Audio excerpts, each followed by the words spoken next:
Hello and welcome. Today I'm adding Turrican 3, Mega Turrican, Mega Turrican the Director's Cut and the Mega Turrican Score Attack to my ever-growing list where I rank every Evercade game ever. In case anyone isn't aware, the reason I'm combining all these is because they're basically the same game. The original, or the first made version, was Mega Turrican, and originally Turrican 3 for the Amiga was going to be a separate entity, but for whatever reason they decided to port it pretty much wholesale to the Amiga, and with the Mega Drive version struggling to get a publisher initially, the Amiga version ended up launching first. The Director's Cut and the Score Attack are later additions, with the Director's Cut essentially having content that was cut from the original release put back into the game, and as I'm sure you're aware, the Score Attack was made for a trade show of some sort. Anyway, to cover all this, I'm going to give an overview of the game and then I'll go into the individual versions, how they compare and what have you, and I'll rank each version individually. For the purposes of this first part of the review, I'm just going to call it Mega Turrican as it was the lead version. Anyway, so let's get started with it. Starting with my nostalgia. I first played Mega Turrican probably about 7-8 years ago through emulation. It's not one I played back in the day, and I never played Turrican 3 or any of the other versions.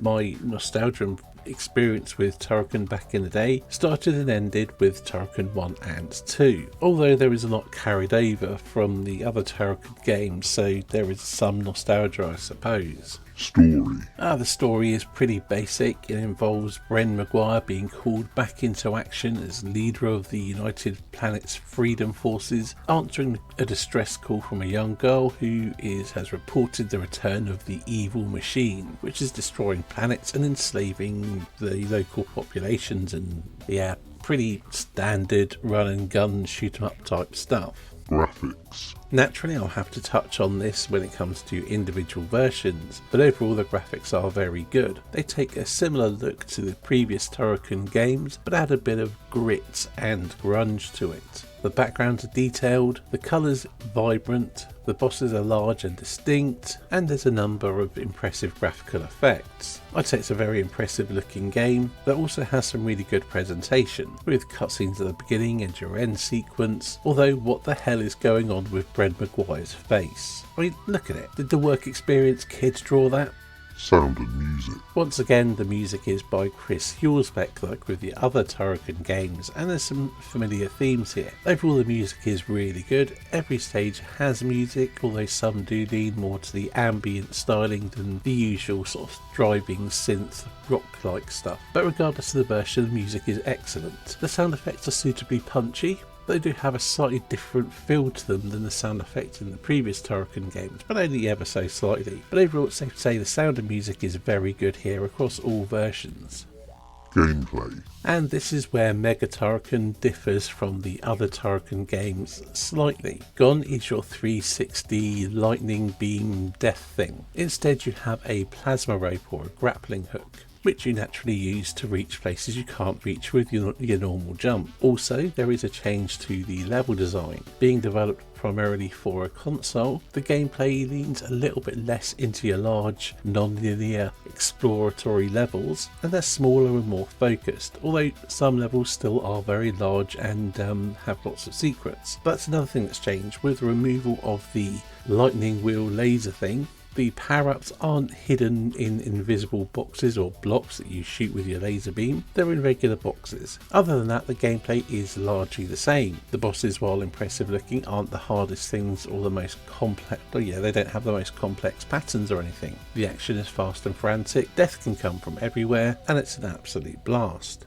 Whether you prefer the more open levels of Turricans 1 and 2 or the smaller, more condensed and tighter gameplay of Mega Turrican, I suppose is personal preference. But as a whole, I think it stays true to the gameplay of the first two anyway. Just modified and I suppose slightly streamlined. There are subtle differences in the gameplay between Mega Turrican and Turrican 3, but for the most part they largely play the same. So I'll touch on those differences when I cover Turrican 3 specifically. Overall opinion. I think Mega Turrican is one of the easier Turrican games to get into. It's more forgiving at the start, although it does still present a bit of a challenge, but it eases you into the large exploratory levels, and they're rarely as large as the ones ones in the earlier games anyway. Fantastic visuals and music, you can't go too far wrong with it. Of course your preference for a style of gameplay may affect that, and I certainly did find myself missing the lightning laser death wheel thing, as in the 360 one. The morph ball is the thing where you're rolling around a Metroid style, and that is very much still present and correct. I should also add this is the shortest of the Turrican games, or at least of the ones I've covered so far. Not because there's many more levels or anything like that, but I found they were generally quicker to get through. And of the Turrican games that I have played so far, those being Turricans 1, 2, 3 and Mega Turrican, I would say that Mega Turrican is my favourite. Anyway, I'm going to get onto the ranking, so I'm going to cover some individual quirks of the different versions and rank the game separately. So let's get started with ranking. And the first one I will do is the first released, and that was Turrican 3 for the Amiga. Now I mentioned there were some differences. Naturally, the sound is different. The Mega Drive has a Yamaha sound chip, the YM2612 I think it is, whereas the Amiga used its Paula chip, which essentially used samples more. And I think which you prefer the sound of is really dependent on your personal preferences. The composition of the music is the same regardless. I think there might be a few small differences, but overall it's excellent in both cases, and I think certain tracks sound better on the Amiga, some better on the Mega Drive, but again it's much for muchness. It's always a great sounding game with banging music. However, I can't say the same for the graphics, as there's a definite,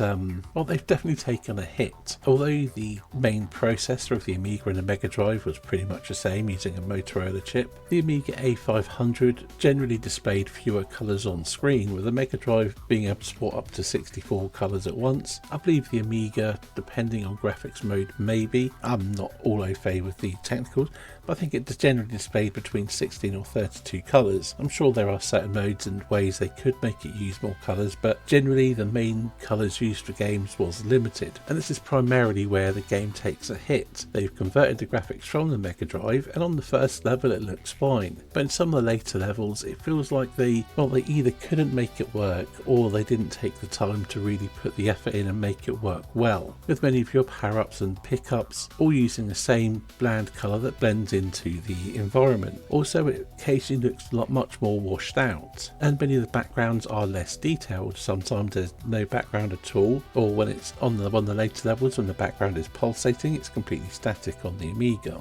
The art direction is still very good, and it is a good looking game, but it is noticeably worse looking on the Amiga, or at least on the later levels. The early levels did seem to do a good job with, and also, which I assume is down to either technical limitations or them again not putting in the time on the port, some of the bosses play out a bit differently. The octopus boss on the Amiga, you shoot the limbs out and then shoot the eye, whereas on the Mega Drive you're just shooting at its eyes, and a few of the others do have small differences as well. Also, the junkyard level, where you start off on these flying car things, or you jumping on the platforms carried by these these flying cars basically, everything's much more static on the Amiga, making the level harder as a result. Again, there are a few other differences here and there that I picked up on, but I can't bring to mind right now. And generally I did feel the controls weren't quite as tight. The main controls seem about the same, except for the grapple. That did feel a bit more clunky and awkward to use on the Amiga. I mean, Turrican 3 is still a good game, but I think it is slightly weaker than the previous two Turricans. Even though as a whole the game has made some improvements, I think the shortcomings of the ports make it the worst of them. To place Turrican 3 on my overall ranking list of every Evercade game ever, I'm placing it above Nyx the Paradox Relic, but below Joe and Mac 2, placing it 157 out of 370 odd games that I've ranked so far. It should probably be a bit higher, but there is a better version of the same games, so redundancy makes it rank lower in my, that's how I do it. So moving on to Mega Turrican, and I think I've pretty much covered that with the main review part. It's a fantastic, good looking game, and is probably my favourite of the Turrican games that I've played in full so far. So naturally it'll be ranking higher than those, and I've elected to put it above King of the Fighters 97, but below Tomb Raider 2. Placing it at 24 out of 374 games that I've ranked so far.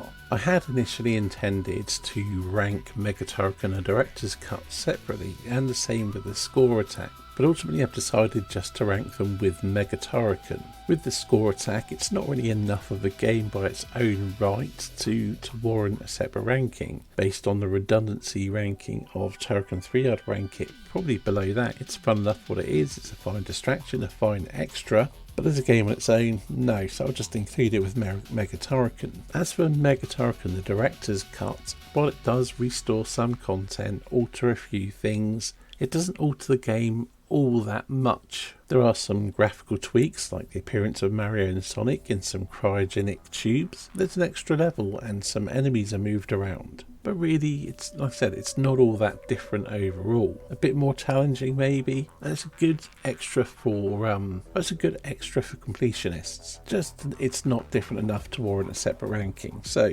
yeah, there we have it. I'll probably take a break from Turrican before tackling Super Turrican, and in that video I will once again include Super Turrican, the director's cut, the score attack, and Super Turrican 2. But that's all for another video. So that's it for today. Thank you for watching, and I'll see you in the next one.